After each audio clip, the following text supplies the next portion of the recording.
Have you ever looked at one of your potted plants or garden beds and wondered, is this even worth saving? I've been there too, watching once thriving plants wilt away, leaves crisping, color fading, and growth screeching to a halt. But one gardening season changed everything for me when I stumbled on a ridiculously easy way to make a homemade organic fertilizer. And I mean truly homemade. From food scraps, dried banana peels, and even coffee grounds. No fancy store-bought solutions, just waste turned into gold. Before we dive in, I'd love to hear from you. Have you ever revived a dying plant with a home remedy or DIY fertilizer? Share your experience in the comments. You might just help a fellow gardener keep hope alive for their struggling plants. A couple of years ago, I had a raised bed full of tomato plants that had hit rock bottom.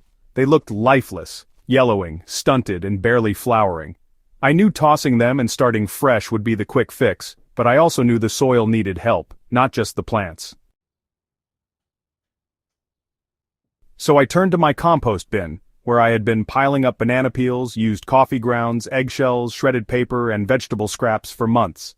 I mixed that mature compost with some leftover aquarium water and repotted a few of the weakest plants. So, 2 weeks later, new green shoots started to push out from the stem base, and then, within 4 weeks, those tomatoes were setting fruit again. It wasn't a miracle, it was soil science. You know, when plants die, it's usually because the root zone becomes biologically inactive. The soil's lacking not just nutrients but also the microbial life that makes those nutrients available. Homemade organic fertilizers really bring all that back in. Mature compost, for example, just teems with beneficial bacteria and fungi. These microbes break down organic matter, releasing nitrogen, phosphorus, and potassium into forms your plants can actually absorb. Even banana peels, which are rich in potassium and calcium, help strengthen cell walls and support flowering. And, coffee grounds offer nitrogen and a bit of mild acidity, which is just perfect for acid-loving plants like blueberries and azaleas. Aquarium water? Well, that's basically liquid gold. The nitrates from fish waste act like a gentle fertilizer, nourishing the plant without risking any kind of chemical burn. If you're new to composting, just start by building a simple bin, or even a pile in a shaded part of your garden. Make sure to layer green waste, things like dead plants, food scraps, and coffee grounds, with brown waste, like shredded paper dry leaves, or even cardboard. Every few days you'll want to turn the pile with a fork to mix in oxygen and keep those microbes happy. What really makes this compost effective is balance. Too many greens and, well, you end up with a slimy, smelly mess. Too many browns and, honestly, decomposition just slows way down. But when you hit that sweet spot and your pile heats up, you're actually creating a living product full of earthworm-attracting, plant-boosting biology.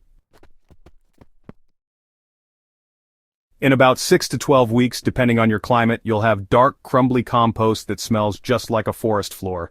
That's the sign it's ready. This one's great if you need something fast.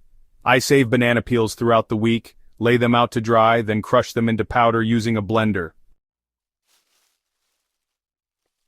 That powder goes straight into my soil mix or as a top dressing around weak plants.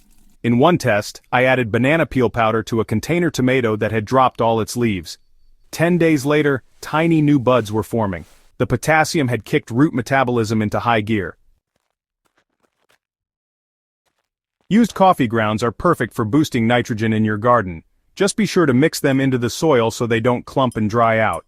I usually blend coffee grounds with eggshell water, which I make by boiling crushed shells, cooling the water, and then pouring it into pots or raised beds. What's happening below the surface is just as important as what we see above.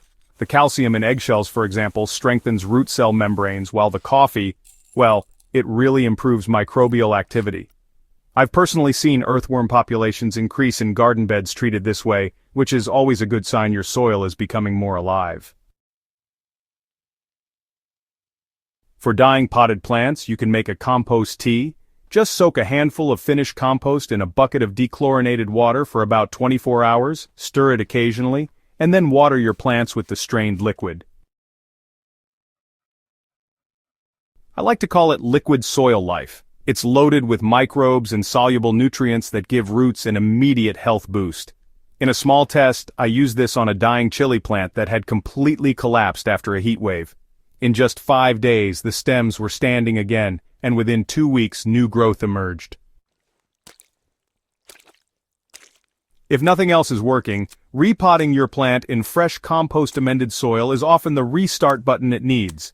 I've rescued more herbs and houseplants this way than I can count. Sometimes the problem isn't the fertilizer, but exhausted, compacted, or hydrophobic soil.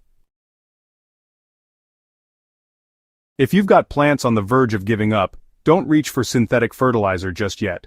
Build a compost pile, make a banana peel mix, or repot with soil boosted by coffee and eggshells.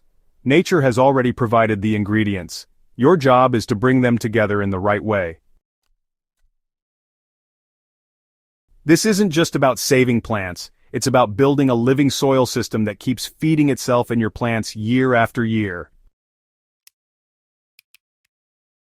If you found this guide helpful, hit that like button and share it with a friend who might be battling some struggling garden beds. And don't forget to subscribe to HydroHaven, your trusted source for practical, science-backed gardening techniques.